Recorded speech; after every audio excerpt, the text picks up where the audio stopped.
Welcome to the ArcherShaw Temple podcast, teachings for sovereign awakening, sacred union, and embodied devotion.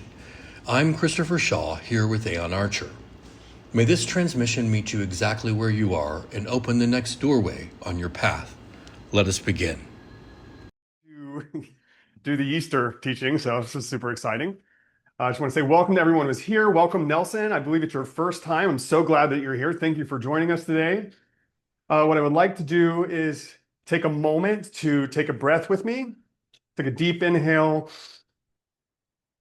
and release. We love to breathe here in the Merkaba Temple. It allows us to land fully in our bodies, to be present for the message and for each other. Now, some of you already know what happened to me last Easter. You may have heard parts of it, and you've been with me definitely here on the other side of it. But I want to go back into it today, not to revisit it, but because I've been sitting with something I haven't shown you yet. A layer I wasn't ready to name until now. Because what happened to me in Georgia last Easter was not my story. It is a story older than time. It is in many ways the story. And I want to build something with you today so that by the time we arrive back at that field, you feel the full weight of what was actually happening there. So let me ask you something. How many of you at some point in the last few years have had this feeling, subtle, persistent, hard to name, that something in the world is off? Not wrong in one specific area, but a deeper sense that the world you're moving through doesn't quite match the world you know should be possible. Most of us have felt it, and most of us have done what people do when they can't name something. We got busy.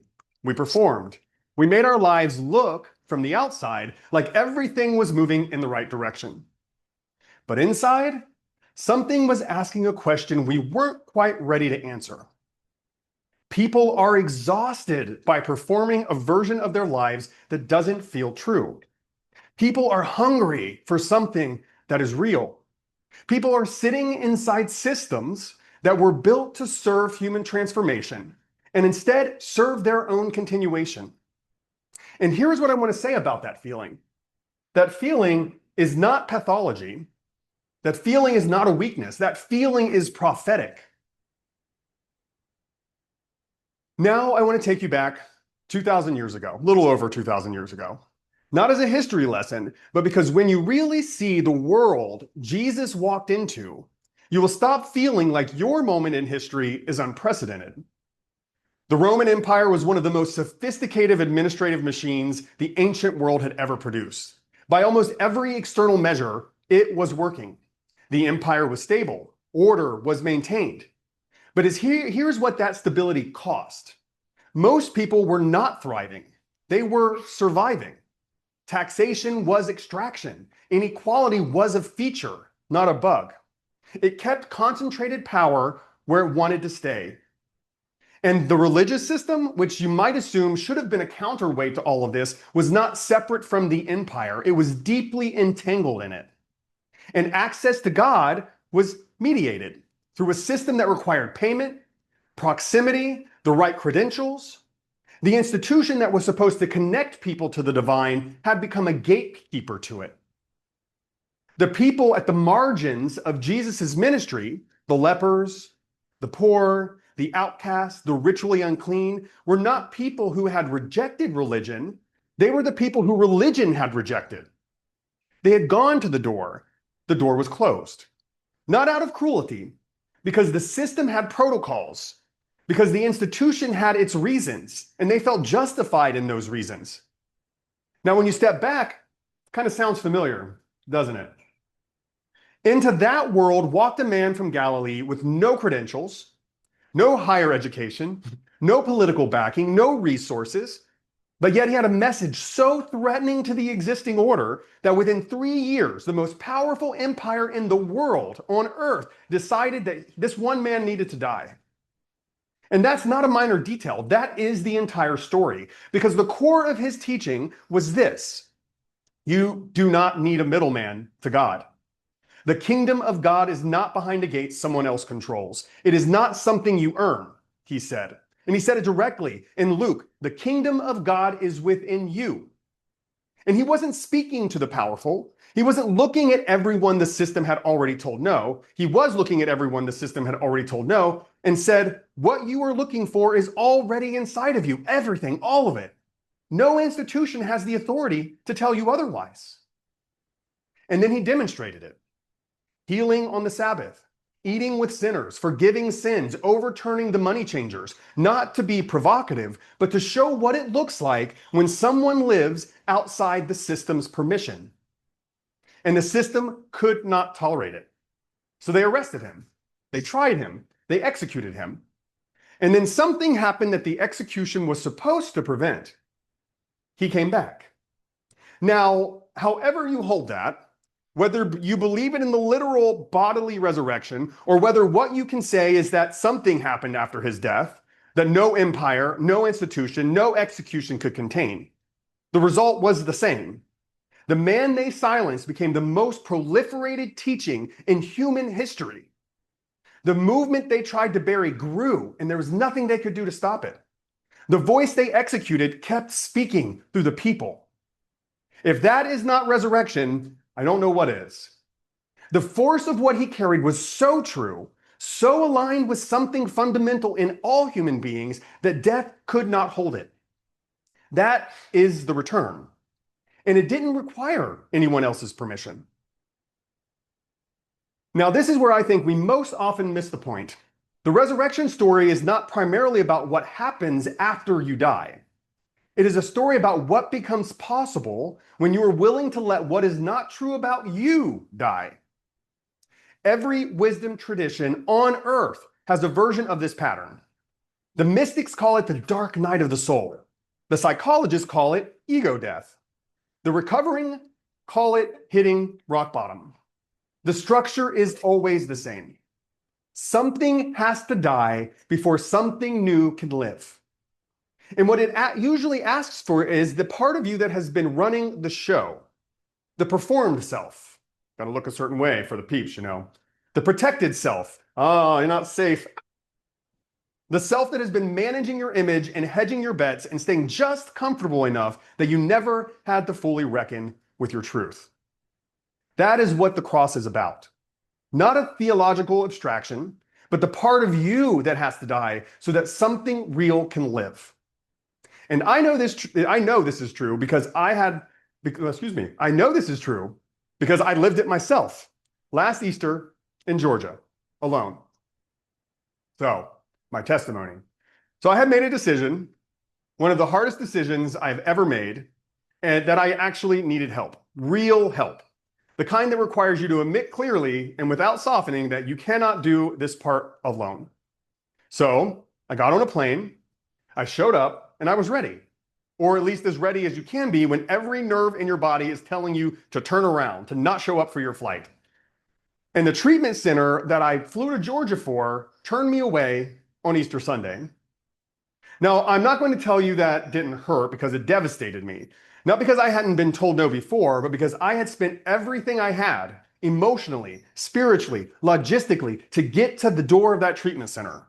And it closed in my face with the kind of bureaucratic efficiency that doesn't see the person on the other side of it. Just the process, the protocol, just the reason they had to say no. So I did what I could. I kept moving, church to church, nonprofit to nonprofit, knocking on every door that was supposed to represent help, compassion, the values of Easter. And what I found almost without exception was one of two things: rejection or bureaucracy, which is rejection in better clothes. So I want you to sit with that irony for just a moment, not out of bitterness, but because it is almost too precise to be coincidental. On the holiest day of the Christian calendar, I couldn't find a single institution built in that tradition's name that had room for me. By nightfall, I had no money, no room, and nowhere to go. So I found a park. Found an open field because it felt safer to be able to see from all sides of me. And I sat down in it and I made peace, or some sort of peace, with the idea that this was where I was sleeping. And in that moment, something shifted. Not hope quite yet, but it was something quieter than hope, a kind of surrender. Not the giving up kind of surrender, but the letting go kind. The kind that comes when you have exhausted every performance, every managed version of yourself, and you finally just stop and surrender.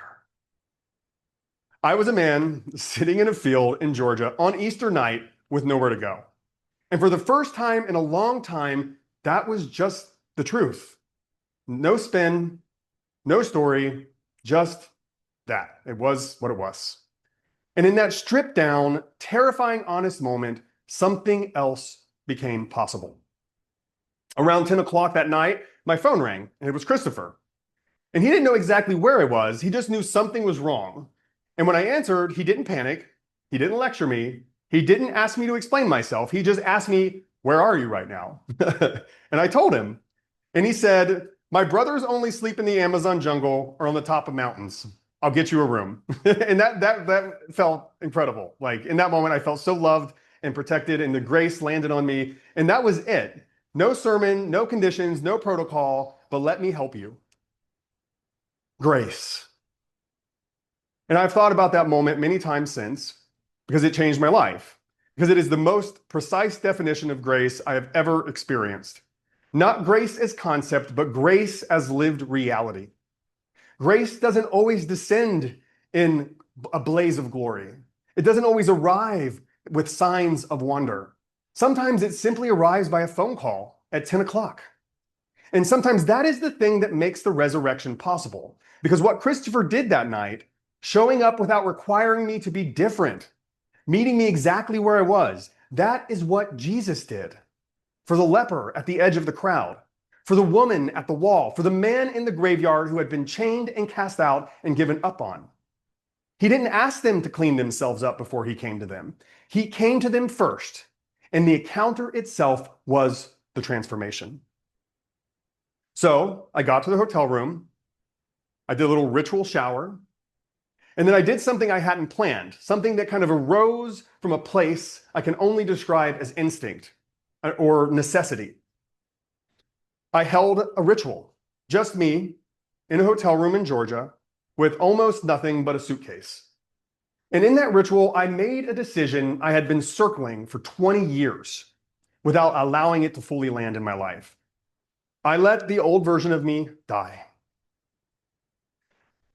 Not the version of me I performed for other people. That one had already been stripped away in the field. I mean something even deeper. The version that had been managing, hiding, performing, avoiding, numbing, all of it. That version that had constructed an entire identity around appearing to be further along than he actually was. I had to admit where I was, and I had to be there. And I grieved that version of myself. I said goodbye to him.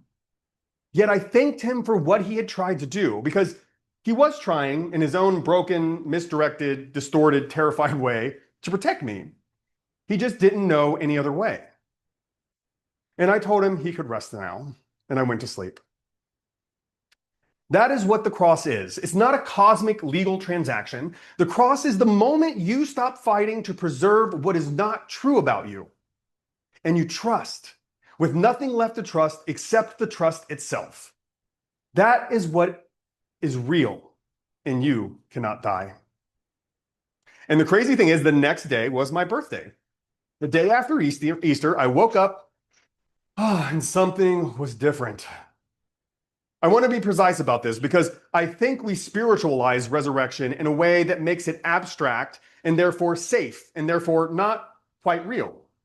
But the resurrection accounts in the Gospels are insistently, almost stubbornly, a bodily experience.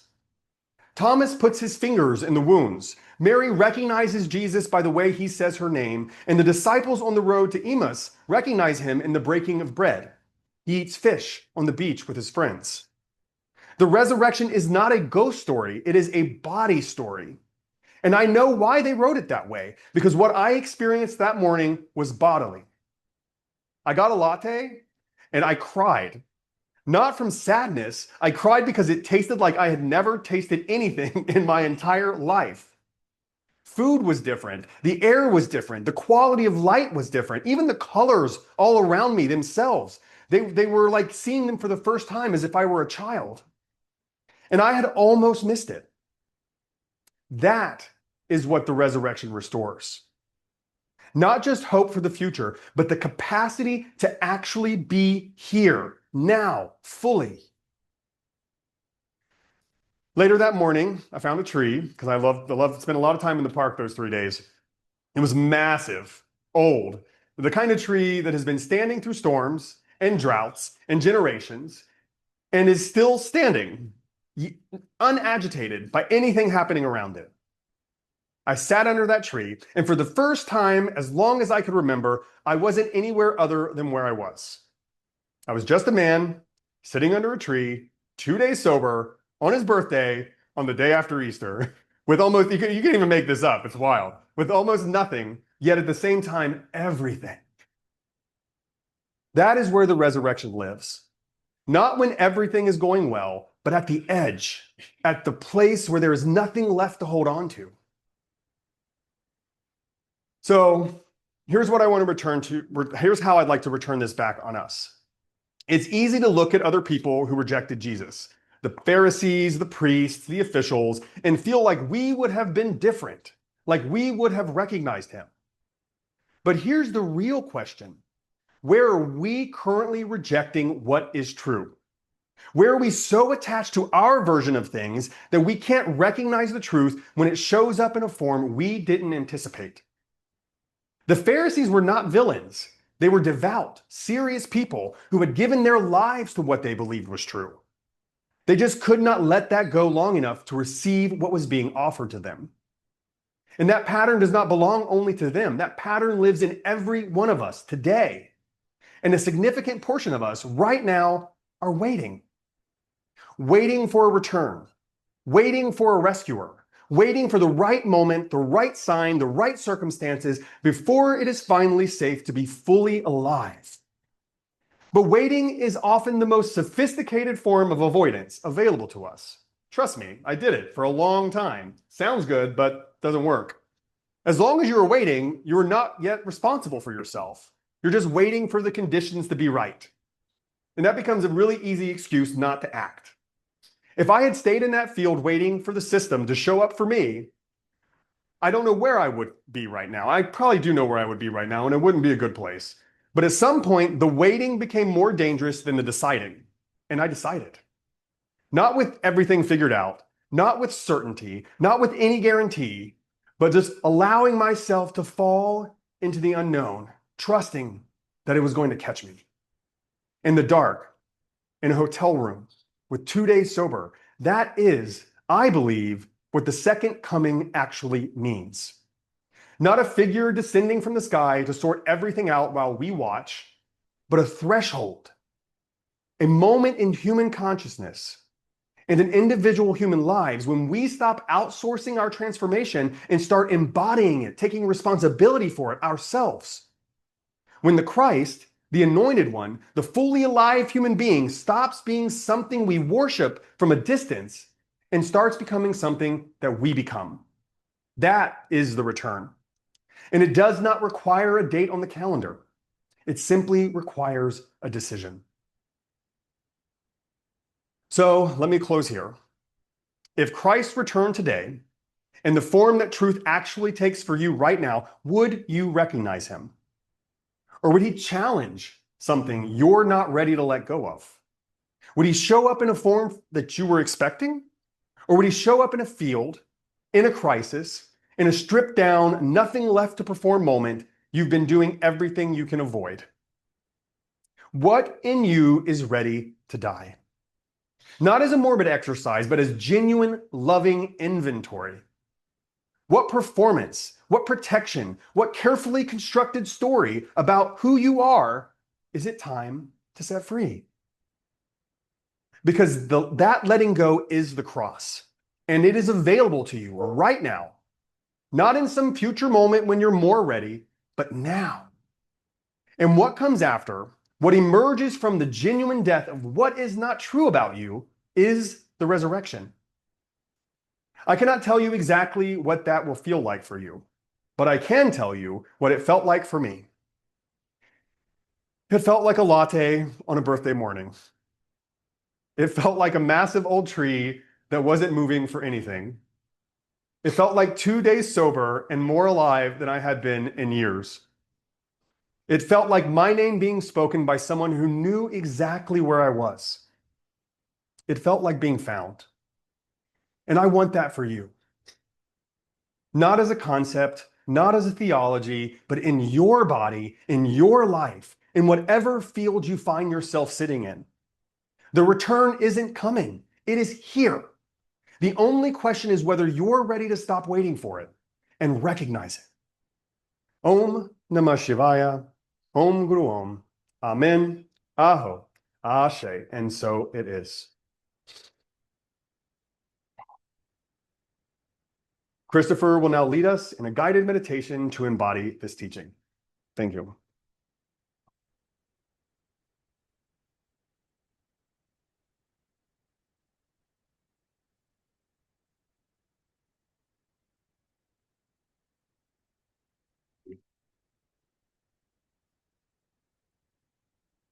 So let's find our way to stillness, letting the eyes close if that feels natural. Taking a slow breath in and a longer exhale.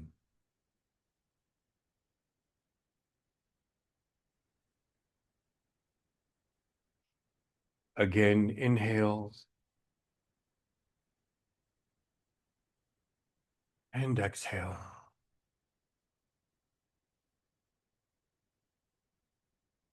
One more time.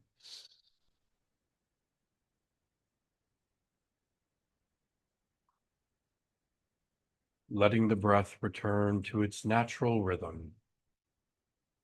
No need to control it, just notice it moving. The rise, the fall, and the space in between. Feeling the weight of your body, the seat beneath you, the ground beneath that. Nothing to hold, nothing to manage, just here.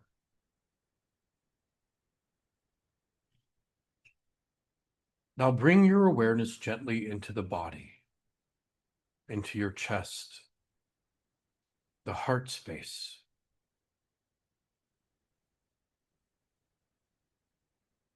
Not a thought about it. The actual sensation. What's here right now in your heart space? No need to name it. No need to change it. Just notice.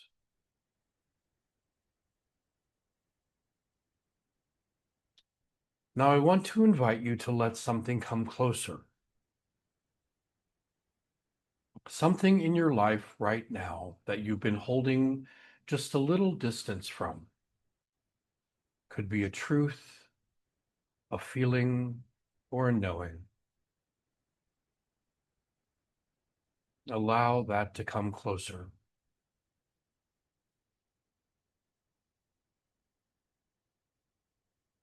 Not to analyze and not to fix. Just to be with.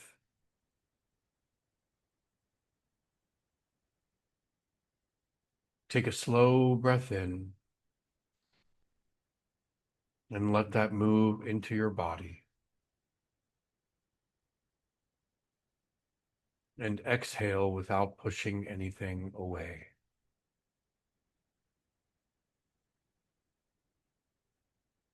Again, inhale, I am here.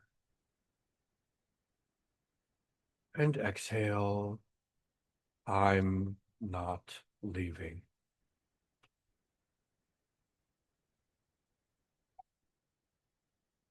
Feel into the place in your life where you are being asked to remain.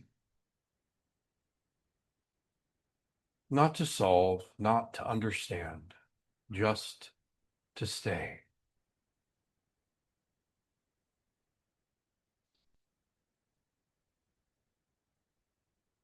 And now notice what in you is ready to fall away. A performance, a protection, maybe a version of yourself that is no longer true. You don't have to force it. Just see it. And allow it to soften.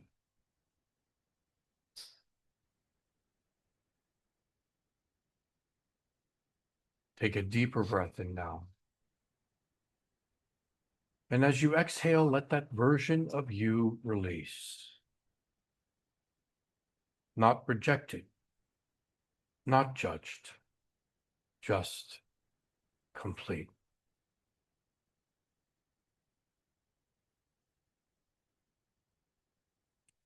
And now feel what remains. Not what you think and not what you've been told, but what is actually here. Asking yourself quietly, what is real in me right now? And let whatever rises be seen.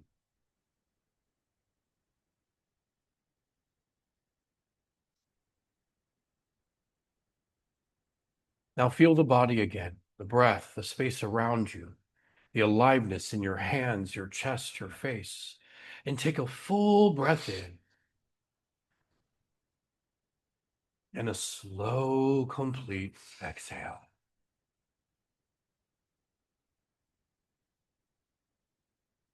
And gently, when you're ready, coming back into the body, letting your eyes open and coming back to this place. You don't need to do anything with this. Just carry it with you. Because what is real goes where we go. Om Namah Shivaya. Welcome back, everyone. Let's move into our offering, which Aeon will lead us in today. Thank you. That was great.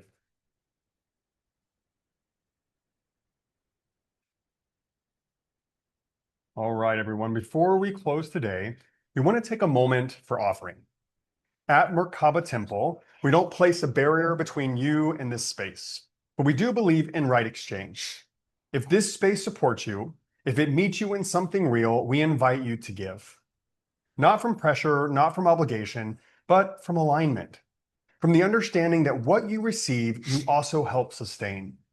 You can give at merkabatemple.com/donate, or take out your phone, go to Venmo, and type in at Merkaba Temple, all one word.